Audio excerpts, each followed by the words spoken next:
Welcome to Studio D on the campus of the University of Oklahoma. This is Sooner Sports Pad. And now, here's your host, Shiloh Sellers.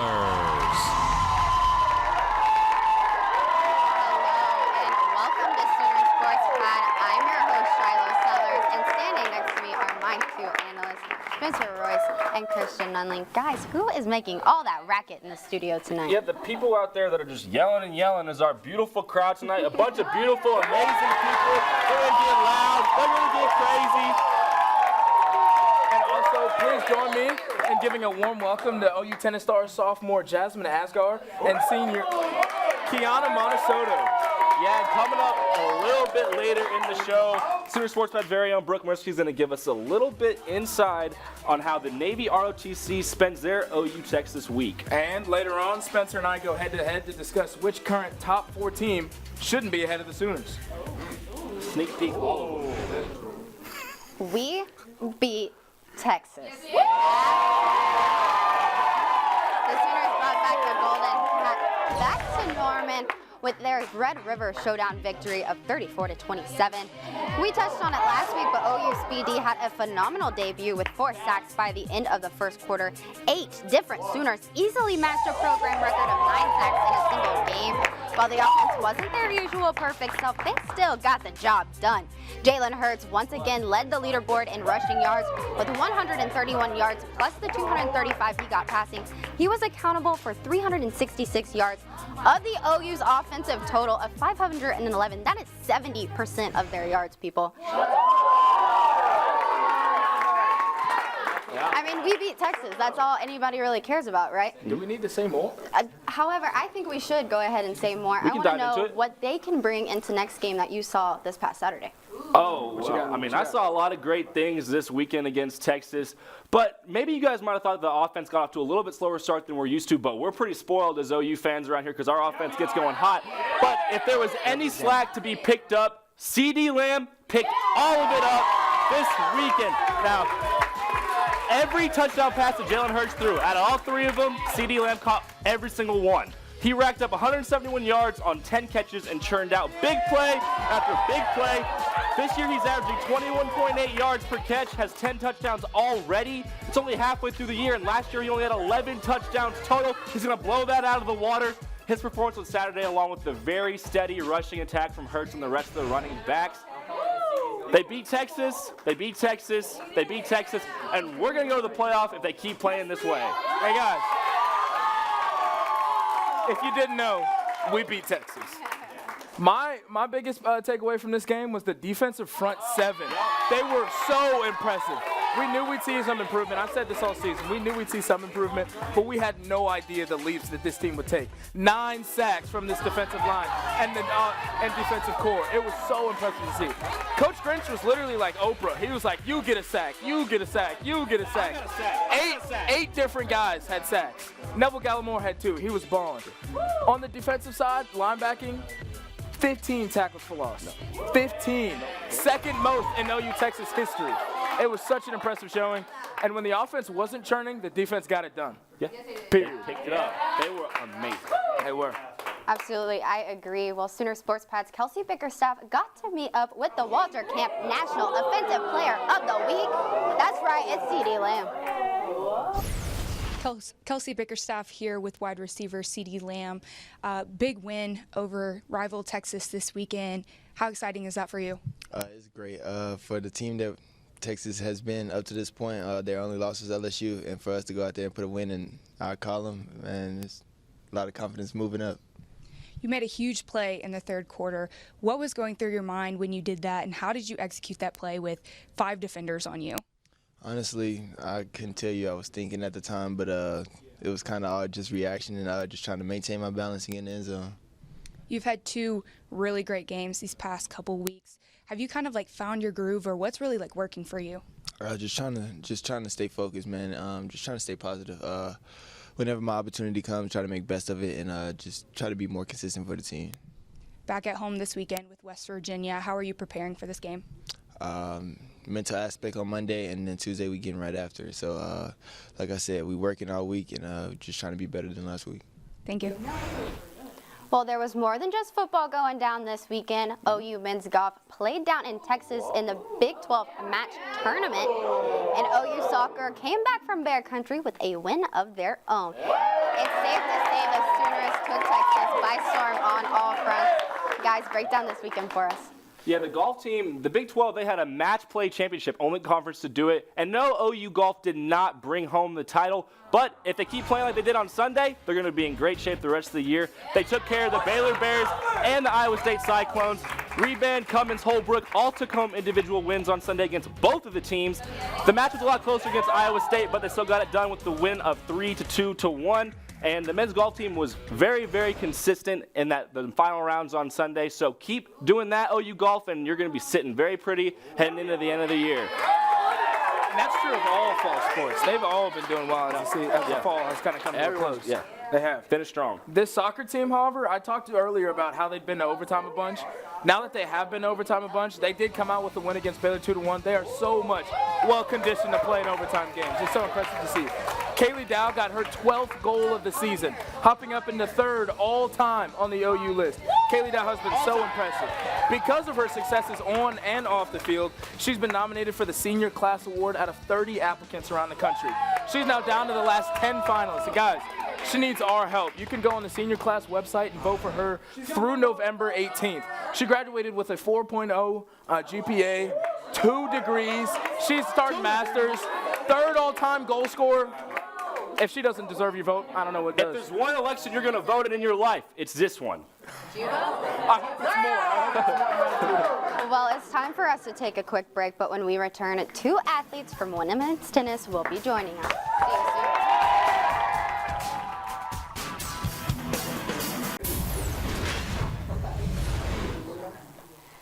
Every October, as part of OU Texas Week, the OU Naval ROTC unit makes its annual 200-mile-long run down to Dallas, cradling the game ball along with them. Sooner Sports Pad's Brooke Mursky followed them on their journey. So my favorite part of the run is running across the Red River. This tradition spans more than 20 years and includes ROTC members from the Marines, Navy, Army, and Air Force. Even OU's administrators take part in the fun. It's a fun way to bring together the football coaches and the university staff and some of our best students that we're proudest of on this campus. It's a pretty awesome event. There's no other sporting event like it. I hate Texas, and I look forward to beating them every year. The OU Armory is the traditional starting point for the run to Dallas, but not this year. Thanks to a $20 million alumni donation, the Armory is getting a facelift. This moved the starting line to the 50-yard line of Owen Field. And as always, the finish line is on the steps of the Cotton Bowl at the Texas State Fair. It just means a lot to be here together with the students and the ROTC members. It shows both the excitement and the sacrifice that our students go through that are also training for the military. And that's how you end an interview right there. After giving the annual pep talk, Lincoln Riley hands off the game ball to a member of the battalion. A few pictures later, the Roughnecks raise their guns at 7:30 sharp, signaling the start of the trek. After dropping toys off in the donation boxes, the midshipmen begin their running shifts. It's split up into 4 run shifts, and so every run shift runs 40-60 miles each depending on the leg, and there are about 12 to 15 runners per leg. Last year we had some mileage competition between me and someone else in my run shift, and it got pretty hot. It was in the 90s, so we only did I did 24, you beat me, got 24 and a half. The midshipmen run along the highway guided by a police escort to ensure safety, but they make sure to enjoy one stop along the way. It's about a mile-long bridge that everyone gets out of the vans and we run across it for, and then we stop at the Texas sign with the ball and throw our horns down. Much like our run from Norman to Dallas, the UT ROTC makes the journey from Austin as well. Both units meet in front of the stadium to exchange words, but the real action takes place at a local high school down the road. After a quick change out of running shoes and into cleats, the units compete in a game of flag football, and with hardware on the line, it can get chippy. It's typically a pretty competitive game. I don't think, since I've been here, the biggest win has been us last year, 21-0. On the Saturday of the Red River Showdown, both battalion commanders step on the field of the Cotton Bowl to present the game balls and the colors. By next season, the Armory should be ready to get the festivities underway. And for Sooner fans, there will hopefully be another win over UT. Horns down. Brooke Mursky, Sooner Sports Pad. Tonight we are joined by two queens of the court, Jasmine Asgar and Kiana Montesano.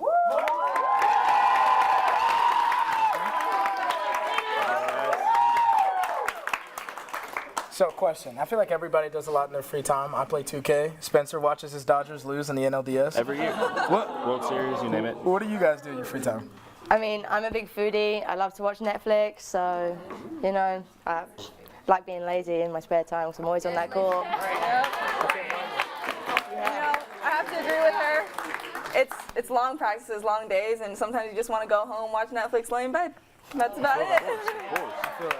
What does a normal day look like for the two of you during the season? Like, wake up, take me through it. I mean, so we're in the fall season right now, so we're playing individuals. So most days we'll have school in the morning, we'll practice for 2 hours, have conditioning, go home, repeat the next day. We'll do tennis again for a couple of hours in the morning, another round of weights, go back to school. We don't finish until like 4 or 5 o'clock in the evening.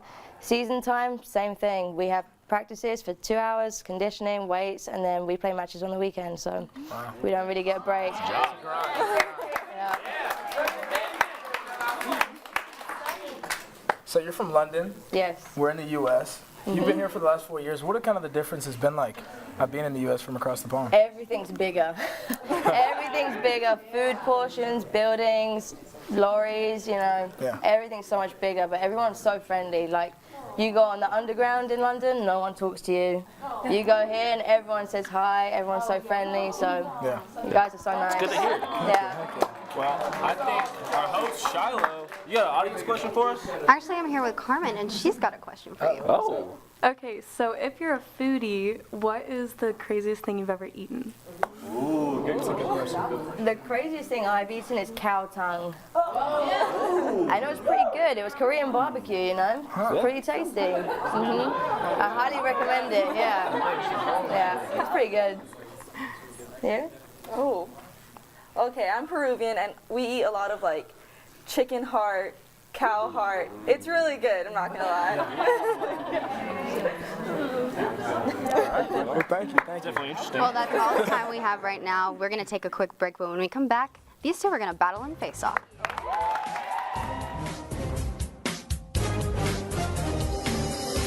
Thanks to our cornerstone television partners, OU Medicine, Anheuser-Busch, OU Extended Campus, and our community partners, Landers Auto Group, Devon Energy, Coca-Cola, and OU Medicine. Welcome back. Pay attention because you are going to get to choose our winner. All right, guys, I'm excited to see you. Last time y'all went at each other, so I'm ready, okay? Hey, we're great friends, though. All right. Well, let's go ahead and get started. For your first face-off question.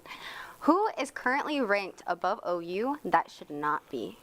4 teams, to be exact. There's 4 teams ranked higher than OU that shouldn't be, in my opinion. But a team that's been trending downward, they started the year as the #1 team in the nation. They've already dropped 2 slots. The defending national champion, Clemson Tigers, they just have not looked themselves, and it's pretty obvious to me. They started the year ranked #1, as I mentioned, but they haven't even really been playing like a top 10 team so far. Trevor Lawrence, he was a Heisman hopeful. He's already thrown 6 interceptions this year. The offense is not clicking. They should have lost to North Carolina. They only won 21-20 because Mac Brown, the head coach, got a little bit risky at the end and went for 2 when he could have just tied the game. After week 2 of the season, the Clemson Tigers will have not and won't ever have played a team ranked in the top 25. No teams, none. That is a terrible schedule. Out of the teams of the top 4, the worst schedule by far. They haven't been living up to the team that they were in years past, the team that won the title last year and rocked Alabama. So it's pretty obvious that OU, we just beat Texas. We've had a way harder schedule. We're going to have a harder schedule. Clemson should not be ranked ahead of us. Yeah, I think that's the ACC at hand. ACC is so top-heavy. Yeah. It's virtually only Clemson up there. It is only Clemson. Yeah, but we talk about teams that have a lack of strength of schedule. That's why I'm going to have to go with Ohio State. They've got a serious lack of strength of schedule as well. Their best opponent so far is Michigan State, who just got blown out by Wisconsin. I think this Ohio State team hasn't really seen a top-tier test, and I don't think they're as good as their ranking would lead you to believe. But if we're looking at point totals, they did put up 76 against Miami of Ohio, so they're not bad. But they're pretty good. We do have 4 teams, so you don't really have much wiggle room of teams to pick from. But I think Ohio State is the most hyped team up there in the top 4. Pretty solid. He is, I agree. But Jalen's better. So Jalen's much better. Jalen's better. And Jalen's going to win the Heisman, and he won. So, period. Interesting points by both of you. Well, I'm still hanging out with my girl Carmen. She's got another question for you. Okay, what NBA duo are you most excited to see? Well, that's a great question. Best NBA player I've seen, and I think the rest of us have seen in our generation, LeBron James. You might hate him, you might not like him, but out of talent, as far as talent goes, he has been the best player I've seen in my lifetime. And he just got a man named Anthony Davis to pair up with him, and I think that's the best possible pairing that he could have gotten. That make it play off the pick and roll, that make it dominate down low, both sides of the ball. He is great. He's paired with him now. LeBron's a freak athlete. He's ball dominant and an incredible facilitator. He can now wear his point guard glasses for good and play the role of a pass first forward, hitting Davis in transition whenever he wants at the three-point line, feeding him down the post. He might even be able to dish out to Kuzma if he needs to if Davis is covered down low. Who knows? LeBron's going to have so many more chances to assist baskets and not carry a team that might be injury-laden or not as talented in the finals like he has done in years past. He can do it by himself. He's done it before. But now he has a top 5 player in the NBA arguably with him. Anthony Davis, arguably top 5. Yeah, for sure. That man, when he's healthy, yeah. LeBron, Anthony Davis, best pairing I could have asked for. I'm going to have to go with the guy who just recently won the biggest trophy there is, final MVP.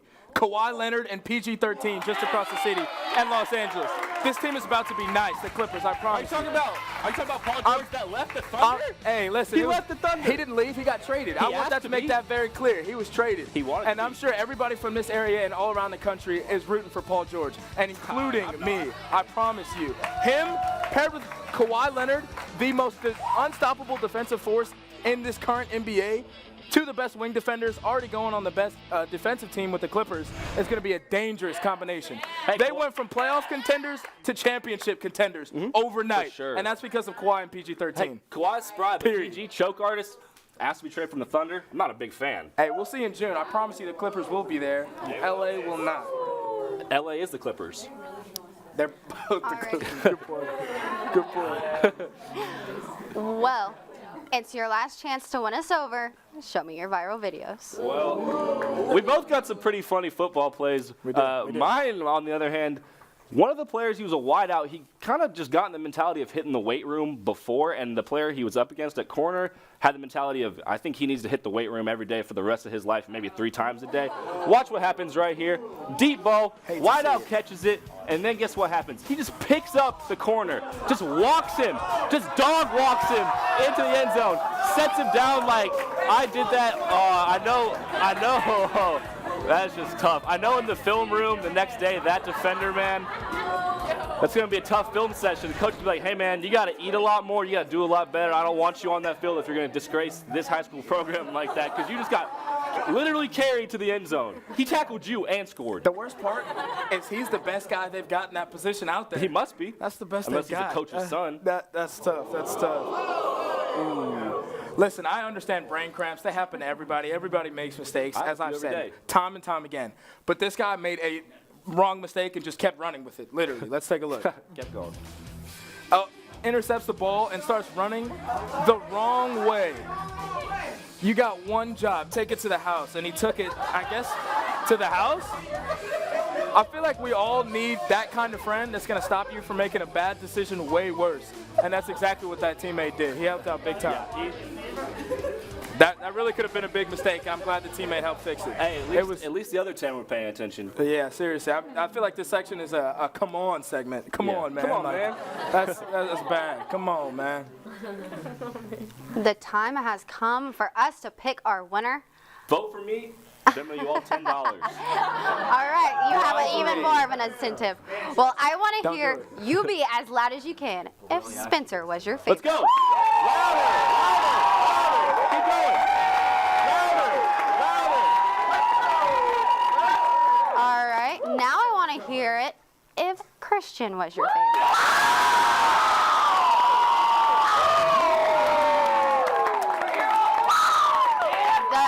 the screams have it. I have to give it to Christian. I mean, I'm so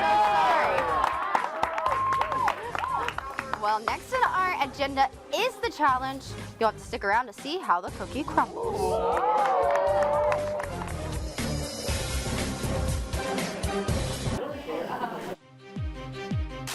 Come back. So the challenge is we have our analysts and we have our guests, each on a team. One of them will be placing a cookie on the other's face. And without using their hands, we'll have to work it into their mouths. The most cookies you could eat in a minute will make you the winner. All right, ready? Set. Cookie, let's go. Oh, she's got it. She's got it working. She's getting close. Oh, and so she's got to restart. She's got to restart. Let's see how Spencer's doing. Spencer's got it. Oh, and it's off the back. All right.